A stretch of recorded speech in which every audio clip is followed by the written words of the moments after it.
축원합니다. 우리 앞에 있는 분들로 인사합시다. 예수님 부활하셨습니다. 우리도 부활할 것입니다. 예수님이 부활하셨어요.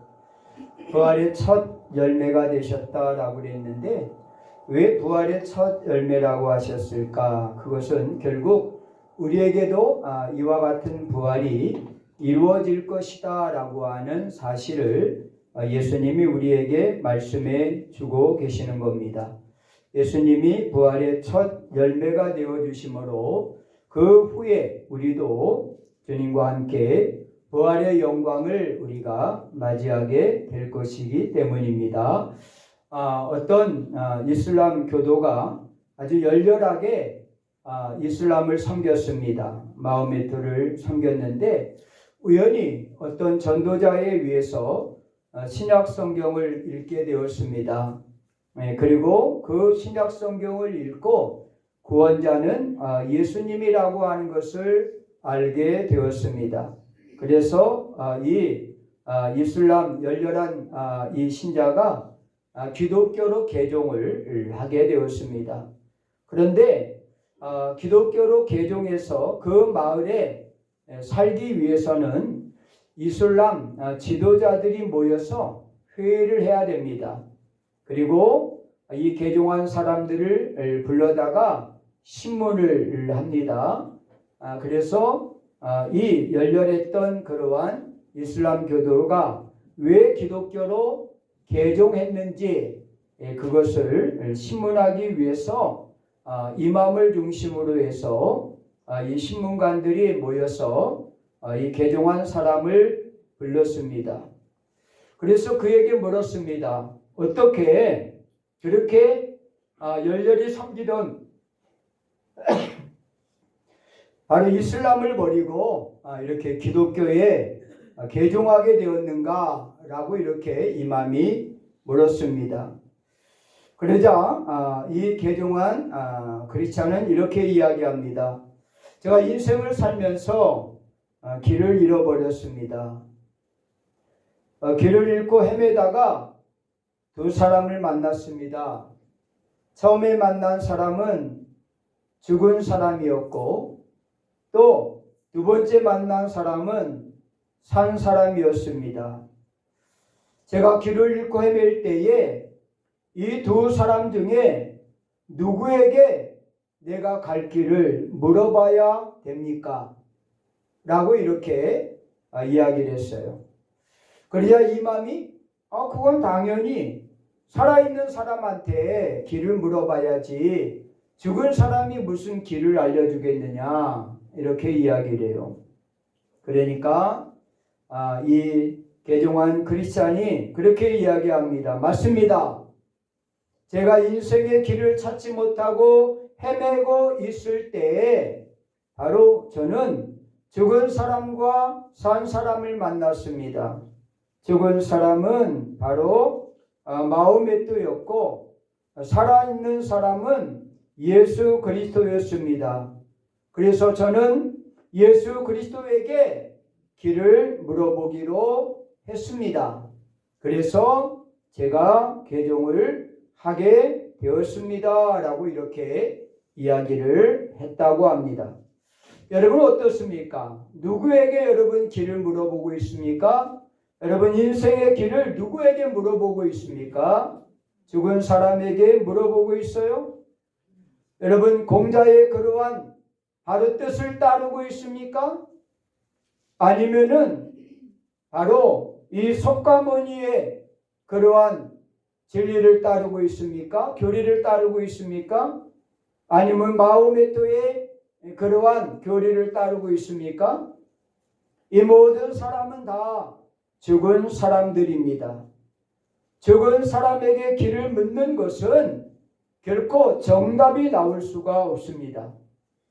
오직 우리가 길을 묻는다고 하면은 살아있는 자들에게 바로 그 길을 물어야 됩니다. 바로 무덤을 박차고 살아나신 예수님께 우리의 길을 묻는 것은 당연한 것이고 그분만이 우리의 길을 인도해 주실 분이다 라고 하는 분명한 사실을 우리는 기억을 해야 됩니다.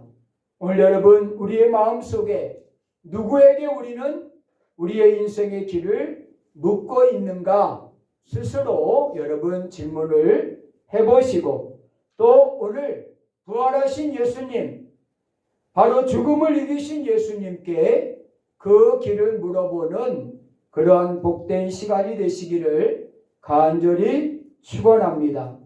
신앙에는 4가지의 기둥이 있어요. 이거는 신학교에서 배우는 것도 아니고요, 가르쳐주지 않아요. 그러나 우리가 신앙생활을 오래 하다 보면은 우리의 신앙생활에 4가지의 기둥이 필요하다라고 하는 것을 알게 됩니다. 첫째 기둥은 뭐냐? 창조의 신앙을 갖는 거고, 둘째 기둥은 구속의 신앙을 갖는 거고, 세 번째는 부활의 신앙을 갖는 거고, 네 번째는 종말의 신앙을 갖는 거예요. 이 4가지가 바로 우리의 인생 또 신앙을 잘 바로 기둥처럼 받쳐줄 때 그 믿음은 흔들리지 않는 겁니다. 첫째가 뭐라고요? 창조의 신앙. 둘째가 뭐라고요? 구속의 신앙. 세 번째가 뭐라고요? 부활의 신앙. 네 번째가 종말의 신앙. 이 4가지의 기둥이 안전하게 잘 버티고 있을 때 믿음의 집이 흔들리지 않는 집이 될 수가 있다라고 하는 거예요. 그럼 구체적으로 창조의 신앙이 뭘까요? 바로 창조의 신앙이라고 하는 것은 창세기 1장 1절에서 태초에 하나님이 천지를 창조하시니라 라고 하는 말씀을 기초로 해서 이 땅의 모든 만물의 주인이 하나님이시다. 바로 이 땅의 모든 만물을 창조하신 분은 하나님이시다. 그리고 그 만물을 지금도 운행하시는 분이 누구냐? 바로 하나님이시다라고 하는 거예요. 저 칠보산에 바로 나무 하나, 나뭇잎 하나 나는 것도, 풀 한 폭이 나는 것도 다 하나님의 창조의 역사, 섭리의 역사에 의해서 진행되고 있다라고 하는 사실입니다. 바로 이 창조의 신앙을 우리가 가져야 돼요. 모든 만물은 바로 하나님이 창조하셨다. 그리고 모든 것은 하나님의 섭리와 주권 안에 있다라고 하는 사실을 인정할 때 우리의 믿음의 뿌리가 깊게 내릴 수가 있는 거예요. 두 번째는 구속의 신앙입니다.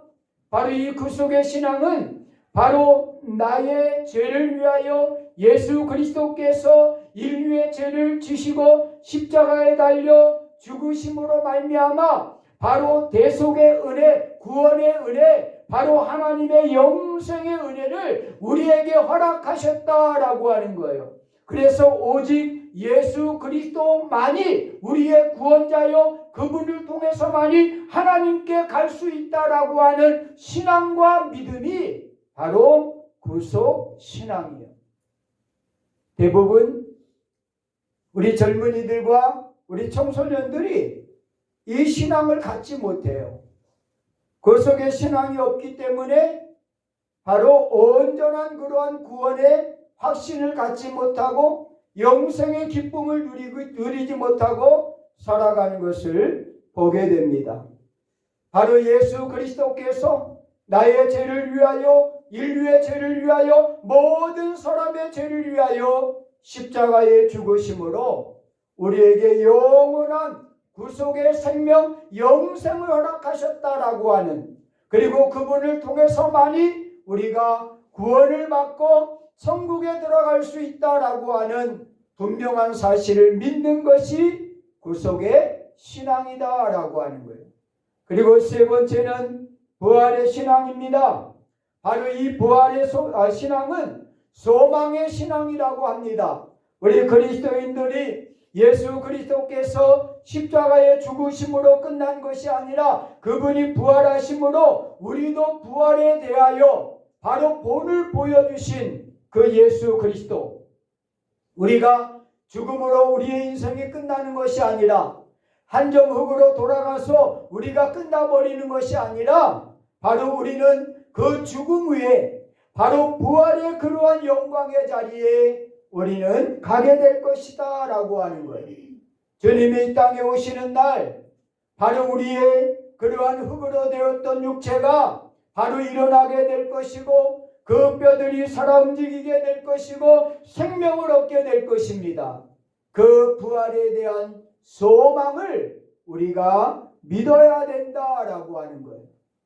여기까지 믿지 못하면은요, 바로 그 사람은 어떻게 보면은 구원은 받았을지 모르지만은 그러나 바로 이 부활의 소망이 없이 낙심과 절망 가운데 살아갈 수밖에 없어요. 그리고 네 번째, 우리의 신앙의 큰 기둥은 바로 종말의 신앙입니다. 이 종말의 신앙이라고 하는 것은 예수님께서 40일 동안 부활하신 후에 제자들을 만나고 많은 사람들을 만났습니다. 그리고 바로 그들에게 부탁하셨습니다. 바로 그리고 예수님은 승천하셨습니다. 승천하시면서 예수님은 이렇게 말씀하고 있습니다. 너희가 본 그대로 내가 다시 올 것이다 라고 말씀하고 있어요. 너희가 본 그대로 바로 내가 다시 오실 것이다 라고 말씀을 하고 있습니다. 바로 그 다시 오시겠다라고 하는 그 약속을 바로 굳건하게 붙들고 그것을 믿고 기다리는 신앙이 바로 종말의 신앙이에요. 예수님이 약속하셨잖아요. 예수님은 말씀하신 대로 다 이루셨어요. 그가 죽은 지 사흘 만에 부활할 것을 말씀하셨어요. 바로 그 말씀대로 예수님은 부활하셨어요. 예수님은 자신이 하나님의 우편으로 갈 것을 말씀하셨어요. 40일 후에 그는 승천해서 하나님 우편으로 가셨어요. 그리고 그분이 가시면서 다시 우리에게 약속하셨어요. 너희가 본 그대로 내가 다시 오실 것이다. 바로 이 종말을 약속하신 거예요. 우리가 예수님의 그러한 죽으심을 믿고 부활을 믿고 승천을 우리는 믿잖아요. 그러나 이 당시 사람들은 어떻겠습니까? 우리처럼 종말에 대하여 아직 이루어지지 않았기 때문에 부활이 아직 승천이 이루어지지 않았기 때문에 많은 사람들은 아마 바로 진짜 그럴까? 그런 일이 있을 수 있을까 의심했을 거예요. 그런데 하나님이 우리에게 복을 주셨어요. 그것을 이루어 주심으로 우리는 그것을 봄으로 그것을 우리가 믿음으로 우리는 구원이라고 하는 놀라운 은혜를 받게 되었다는 거죠. 이제 우리가 한 가지만 믿으면 돼요. 바로 예수님께서 마지막 너희가 본 그대로 내가 다시 오실 것이다 라고 하는 그 종말의 약속만 믿으면 돼요.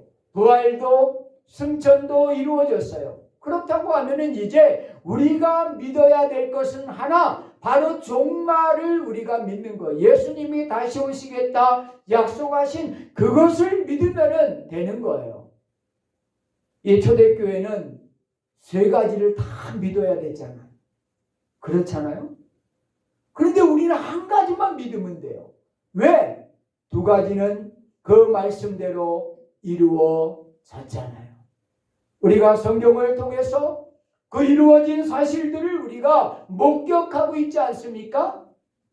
그렇다고 하면은 초대교회 성도들보다 우리는 복받은 사람이에요. 은혜받은 사람이에요. 축복의 사람이에요. 할렐루야. 이제 종말의 신앙을 갖는 거예요. 이 땅에 다시 오시마 약속하신 그 예수님의 말씀을 믿고 바로 주님을 기다리는 종말의 신앙을 가져야 된다라고 하는 겁니다. 우리의 신앙은 이렇게 네 가지의 기둥으로 되어 있어요. 창조를 믿는 창조의 신앙, 우리의 예수 그리스도를 통해서 이루신 구원을 믿는 구원의 신앙, 그리고 예수님이 죽은 자들 가운데 부활하신 사건, 그 부활을 믿는 부활의 신앙, 그리고 또 앞으로 이루어질 종말의 신앙을 갖는 것, 그것이 우리의 신앙의 네 가지의 기둥이다라고 하는 사실이에요. 저는 오늘 이 본문을 중심으로 해서 바로 부활을 기초한 신앙은 어떠한 신앙이나, 저는 오늘 그것을 함께 여러분과 나누고 싶어요. 두 가지를 나누게 될 건데, 첫 번째는 이 교회 안에 같이 있지만은 아직도 부활을 믿지 못하는 그러한 사람들을 위한 말씀이고, 두 번째는 그런 부활을 믿는 그러한 믿음의 사람들은 어떠한 삶을 살아야 될 것인가, 이 두 가지를 부활을 기초한 신앙에 대해서 함께 말씀을 나누기를 원해요. 오늘 바로 본문에 보면은 바로 예수님의 부활을 철저하게 믿지 못하는 그러한 사람들이 등장을 합니다. 오늘 말씀 가운데 11절에 보니까 이렇게 말씀을 하고 있습니다. 그들은 예수께서 살아나셨다는 것과 마리아에게 보이셨다는 것을 듣고도 믿지 아니하니라. 또 13절 말씀에 보면은 두 사람이 가서 남은 제자들에게 알리었으되 역시 믿지 아니하니라. 자, 오늘 우리 교회 안에 바로 성도들 가운데에도 이 부활을 믿지 않는 그러한 사람들이 있다라고 하는 거예요. 바로 예수님의 제자들도 믿지 않았어요. 또한 예수님을 따랐던 많은 사람들도 믿지 않았습니다. 그래서 예수님이 요한복음 11장에서 그런 말씀을 하시잖아요. 나사로가 바로 다 병들어 죽게 되었을 때 사람이 와요. 예수님 와서 우리 오라비 좀 고쳐주세요 라고 이야기를 해요. 그때 바로 이 예수님에게는 나사로는 친구였어요.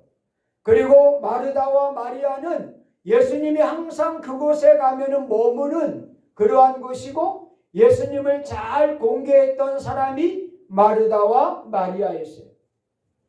그러니까 예수님 스스로도 이 나사로와 마르다와 마리아에게 은혜를 많이 입었어요. 그럼 어떻게 해야 돼요? 은혜를 갚아야 될 거 아니에요.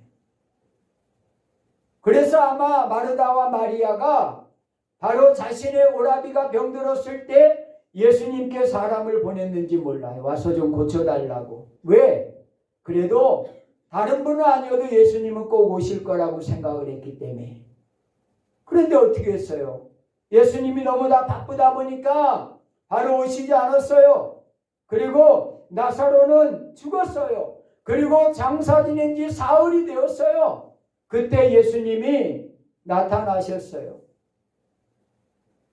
그러자 마르다와 마리아는 원망이 생기잖아요. 예수님, 이제 다 죽은 년에 무덤에 저렇게 냄새가 나고 썩고 있는데 이제 우리에게 와서 위로한들 무슨 소용이 있습니까? 아마 이렇게 이야기를 했을 거예요. 그때 예수님께서 바로 네가 부활을 믿느냐? 라고 그래요. 그러니까 마르다가 이렇게 얘기해요. 예, 우리가 죽고 난 다음에 다시 부활할 것을 저희는 믿습니다.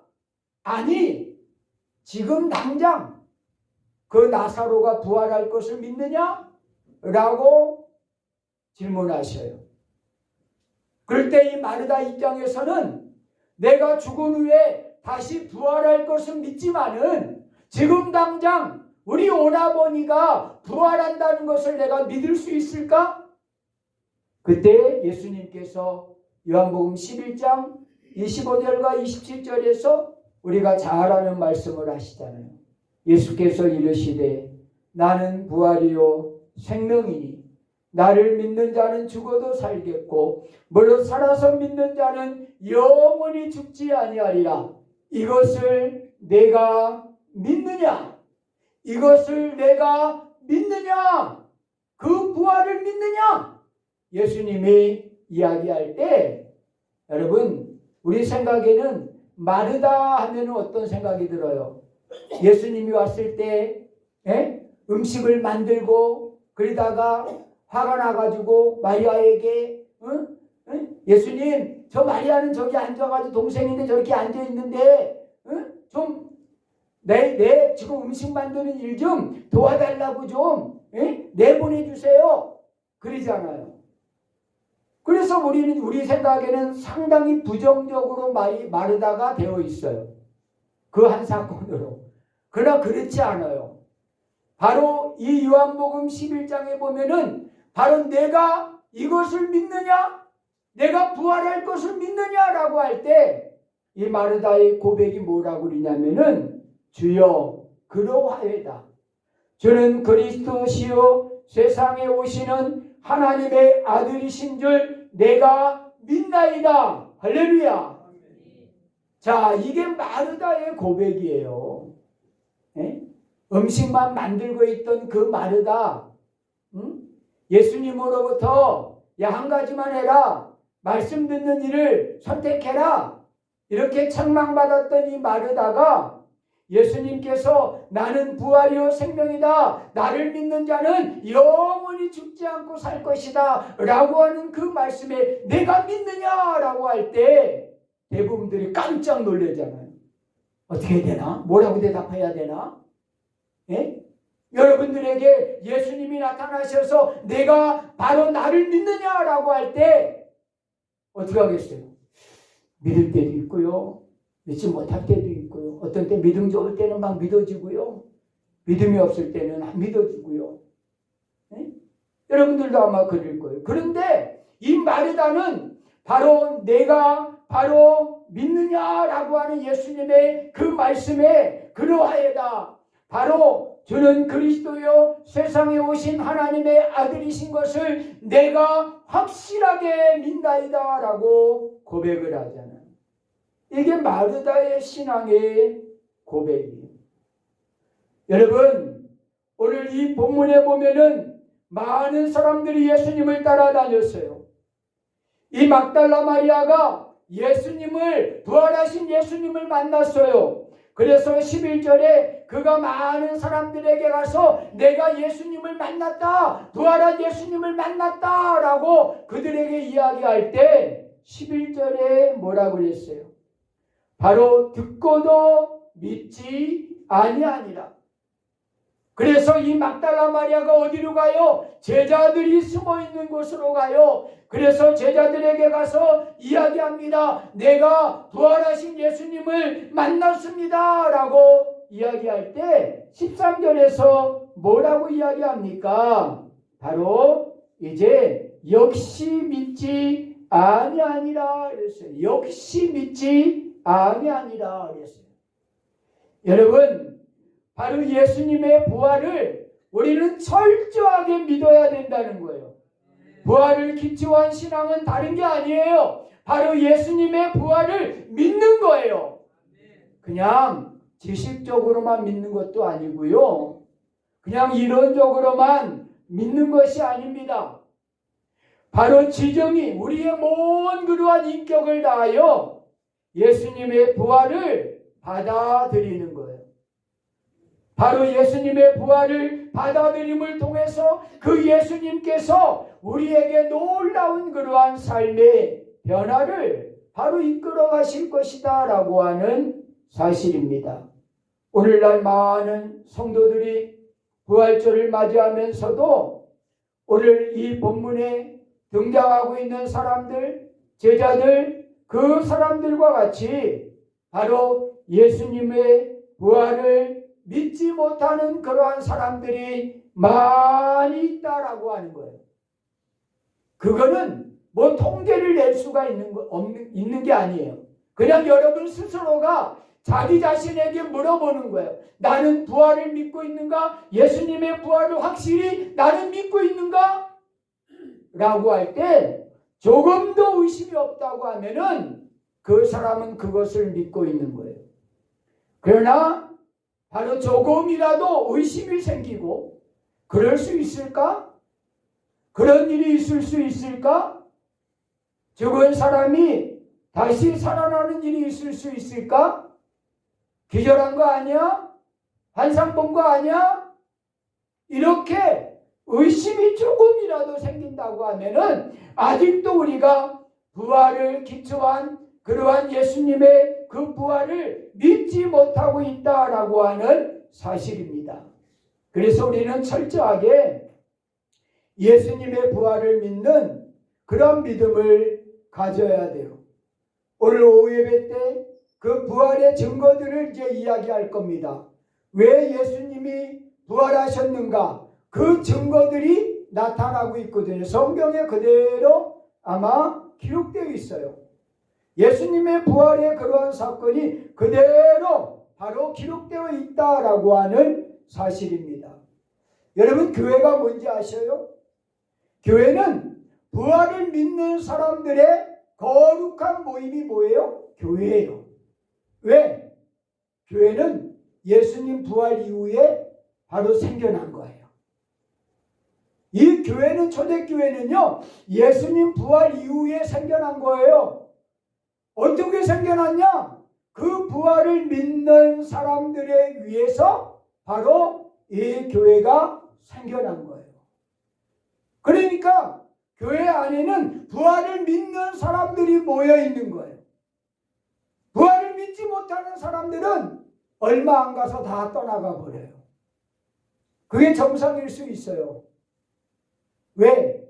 교회의 본질이기 때문에. 그게 교회의 본질이에요. 본질은 부활을 믿는 사람들끼리 모이는 것이 교회입니다.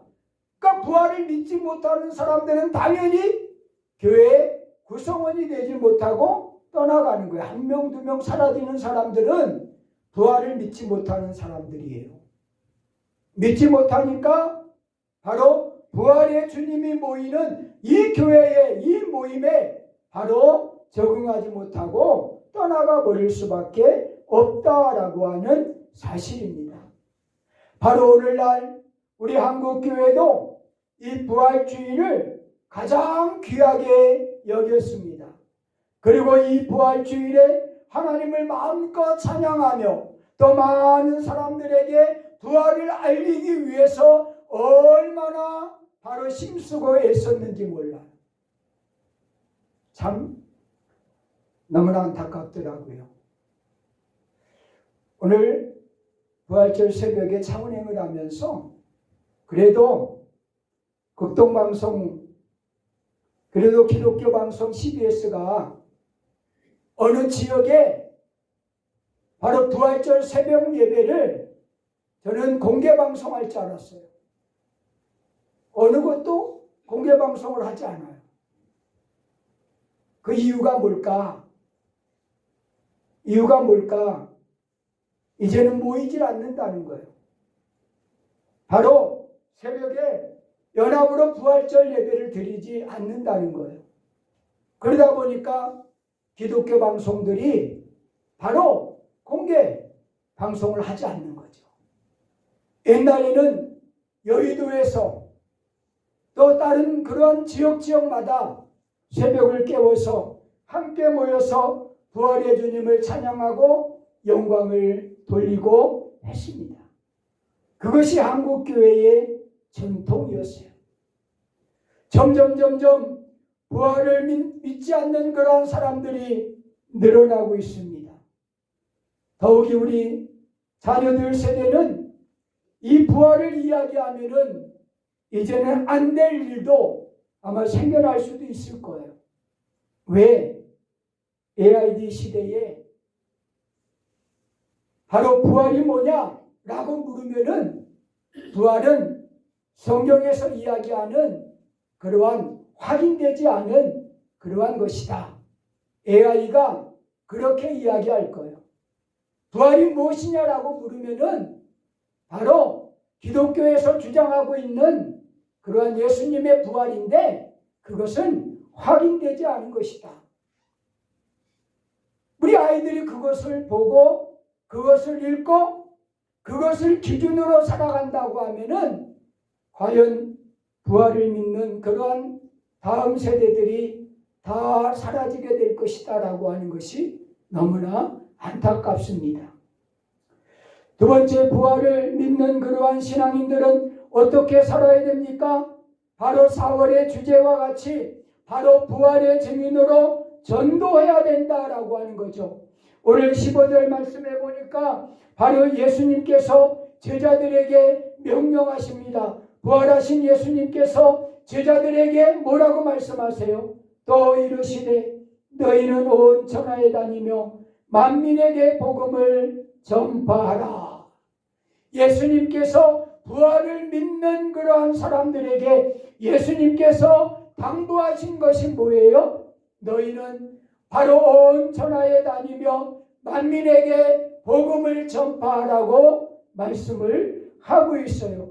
이 막달라 마리아가 바로 예수님, 부활하신 예수님을 만나고 많은 사람들에게 뛰어가서 예수님이 부활하셨다, 예수님이 부활하셨다, 또 숨어있는 제자에게 찾아가서 예수님이 부활하셨다, 예수님이 부활하셨다 알려진 것처럼 바로 예수님의 부활을 믿는 사람들이 해야 될 일은 이제 이 부활하신 예수님을 전해야 된다라고 하는 사실입니다.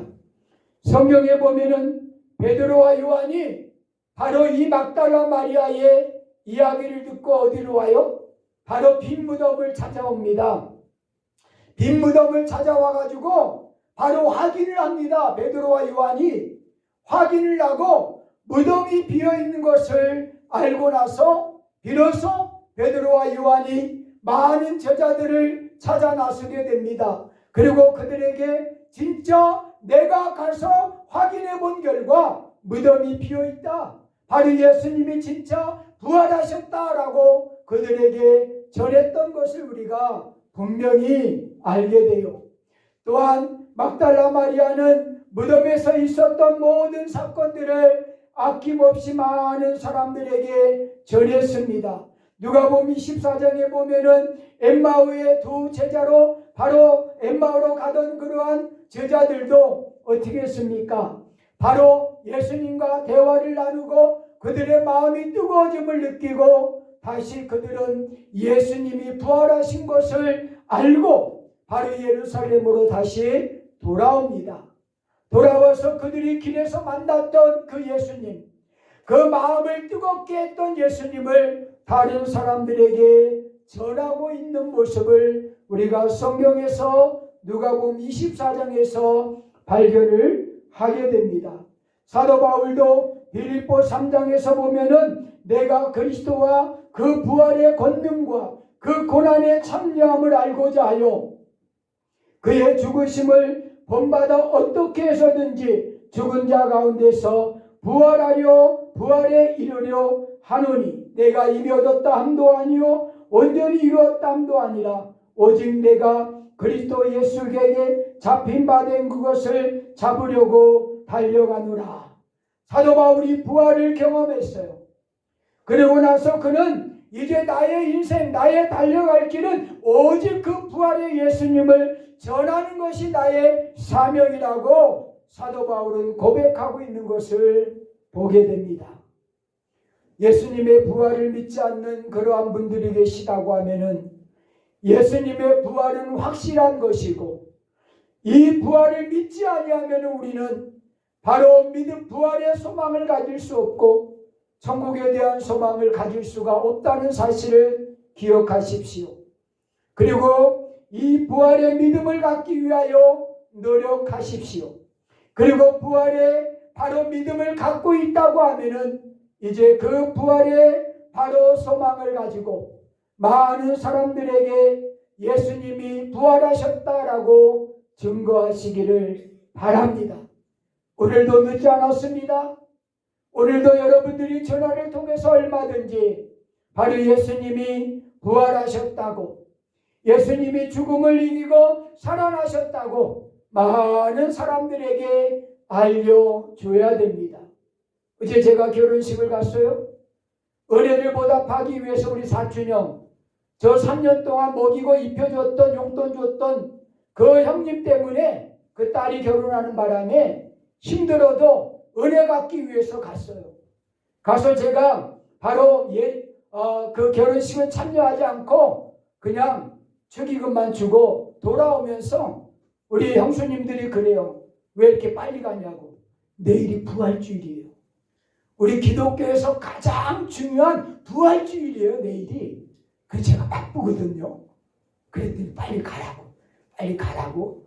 그래서 가서 바로 왔어요.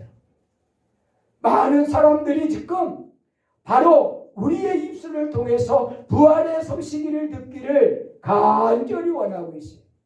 사랑하는 성도 여러분, 지체하지 말고 우리 가족들에게 먼저 오늘 가서 계란을 나눠주면서 그러세요. 오늘 부활주일인 거 알아? 당신? 애들한테 오늘 부활주일인 거 너희 알아? 라고 알려주고, 예수님이 오늘 부활하신 부활주일이라고, 예수님이 부활하셨다고 그들에게 단호하게 바로 확신 있게 이야기할 수 있는 모든 성도들이 되시기를 간절히 축원합니다. 기도합니다.